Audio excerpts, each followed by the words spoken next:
Welcome to Downtown Sports. My name is Downtown Steven Brown, and in today's video, guys, we're going to be looking at defensemen that the Maple Leafs could possibly acquire before or at this year's trade deadline. The previous two videos that we did here on the channel were looking at both UFA forwards and guys who have more than 1 year left on their deal. I will link both of those atop the screen, and they will be linked at the end. We've talked about it here the last couple of videos, but a lot of people want to discredit the Toronto Maple Leafs because of the division that they play in. I explained it a little bit more in detail in the previous video towards the beginning of it, but the Toronto Maple Leafs' scoring ability was never called into question this season. Going into this year, it was always the goaltending and the defense.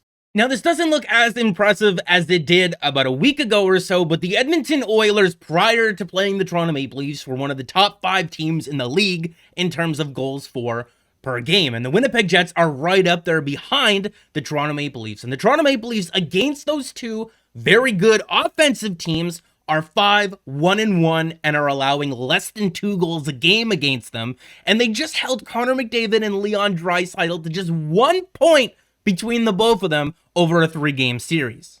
I don't see how you can discredit the Toronto Maple Leafs playing well defensively against known good offensive teams like the Winnipeg Jets and the Edmonton Oilers.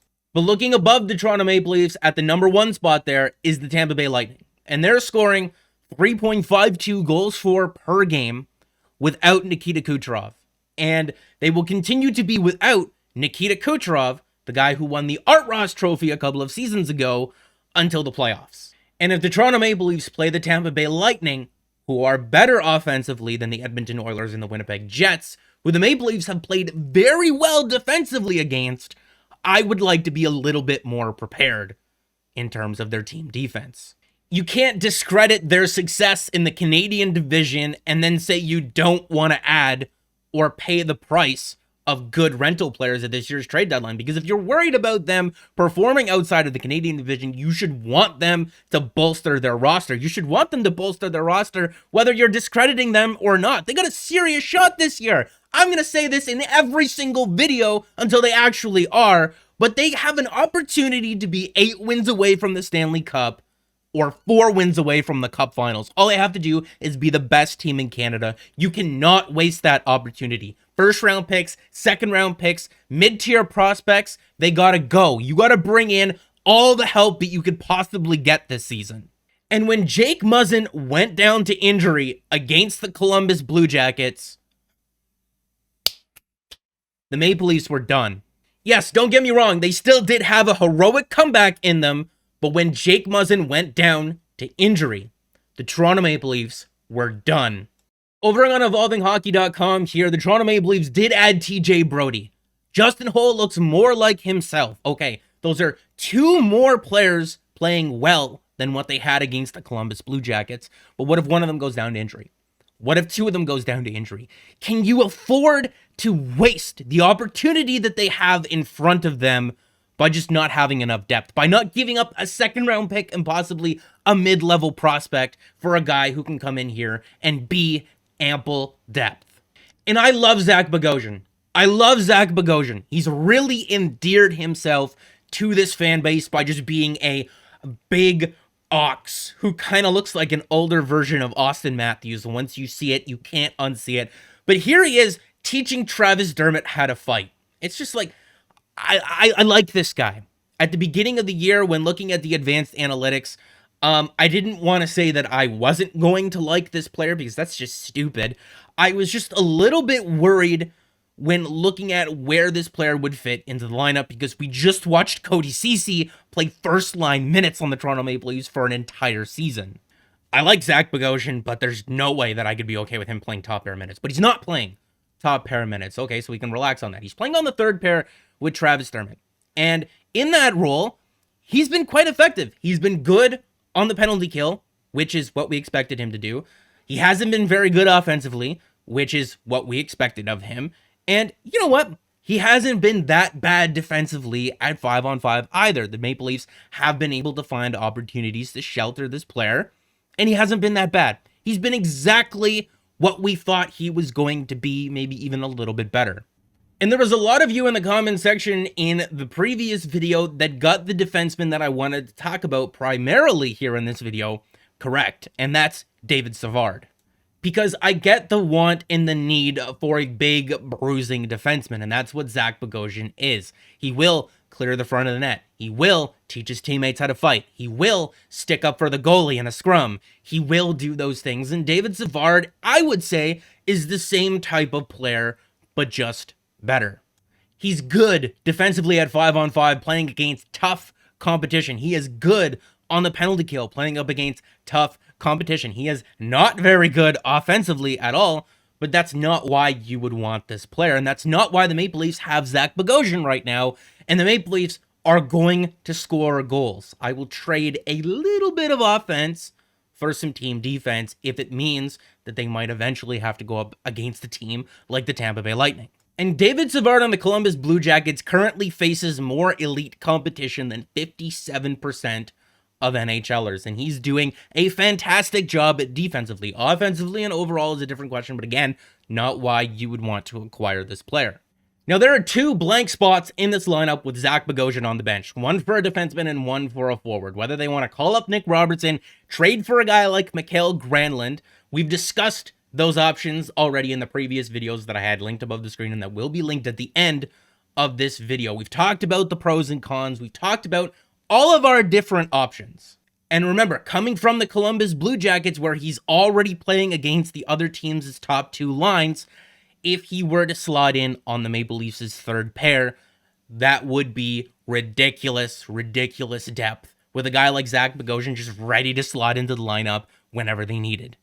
Well, can they afford it? Because if acquiring Savard is going to mean that we need to place Bogosian on waivers, I don't want to do that, because Bogosian's not that bad. I like him. Like I said, I would like to upgrade over him, but I would still like to have him as the team's 7th defenseman, and then Mikko Lehtinen would be the team's 8th defenseman at that point, Rasmus Sandin the 9th. That is very, very good depth. I would feel comfortable going on a playoff run with that many defensemen. You're more than likely going to need them anyway.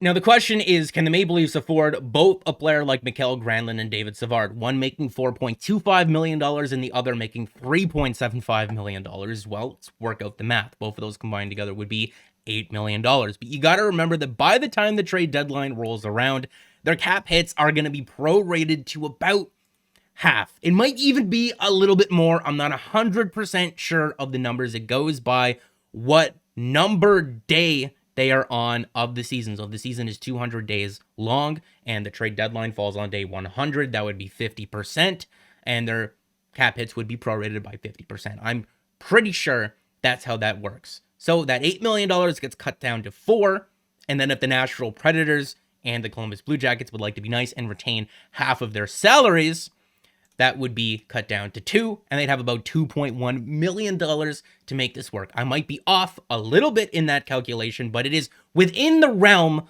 of possibility. That's the point here. It's within the realm. It's close enough that Kyle Dubas can figure out the rest. If I can get it 95% of the way there, that is the difference in pay grade between me and Kyle Dubas. On the latest trade bait board for TSN, they're ranked number 2 and number 6 here. So they are going to be costly rentals, and then if you want those teams to retain half their salary on top of it, it's going to cost a little bit more. But I will come back to this. The Tampa Bay Lightning were already legitimate Stanley Cup contenders at the time of both of these trades, but they identified that they were missing something from their lineup, or they wanted to make a couple of upgrades. So they acquired Barclay Goodrow, a 3rd-round pick, and Blake Coleman, and in order to acquire both those players, the Tampa Bay Lightning had to give up a 1st-round pick, another 1st-round pick, and prospect Nolan Foote, who was drafted by them in the 1st round. I don't think either of those players command 1st-round picks. If the Maple Leafs had to give up 2 2nd-round picks and 2 mid-level prospects, go for it. Now, I had 2 other players here on this board, and I might as well touch on them because people are going to be wondering. Troy Stecher and Mattias Ekholm. I wanted the Maple Leafs to sign Troy Stecher in the offseason, but Detroit ended up getting him for 2 years at $1.7 million a season. This guy is a small, little, pesky honey badger. He is very much like Travis Dermott, but better defensively than Travis Dermott, and this guy faces a lot of elite competition. The Detroit Red Wings more than likely aren't giving up this player because Who knows? Maybe after this season next year, they might be in a position where they want to push towards the playoffs, and having a guy who is still not even 30 years old might be valuable to that team. Mattias Ekholm is also available, I guess, by the Nashville Predators, but he is signed for one more year, just like Troy Stecher, and that presents complications. Now, the complications arise with the Seattle expansion draft. The Toronto Maple Leafs, if they decide to go the route of 7 forwards, 3 defensemen, and 1 goalie, they're going to have to leave one of Jake Muzzin, TJ Brody, Morgan Riley, or Justin Holl exposed, and we don't want to lose any of those players. But if they go the route of 8 skaters, a mix of forwards and defensemen, they're going to protect those 4 forwards and these 4 defensemen. If they acquire another guy with a contract that goes beyond the end of this season, they're going to have to find a way to protect him too, and that's the case for Mattias Ekholm and even Troy Stecher. You don't want to pay the cost for those players and then get held ransom by the Seattle expansion team, and then it's just an absolute mess. Now, you'll notice that I left Zach Hyman unprotected here, and I did a video talking about this strategy or this little loophole or this way that the Toronto Maple Leafs can cheat the system in the summer, but there's a lot of new people here. So I'm going to do a video talking about Zach Hyman and his contract probably Monday or Tuesday. But on Saturday, I want to do a video just kind of summarizing my thoughts and opinions and findings from doing all the research from the past 3 videos. And I want to say confidently what I want to happen at this year's trade deadline for this year's Maple Leafs team.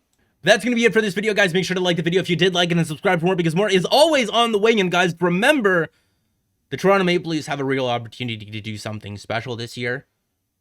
Let's try to enjoy the ride the most that we possibly can. I don't think that we've seen a Leaf team this good in years. Probably my entire lifetime, and I'm 23 years old.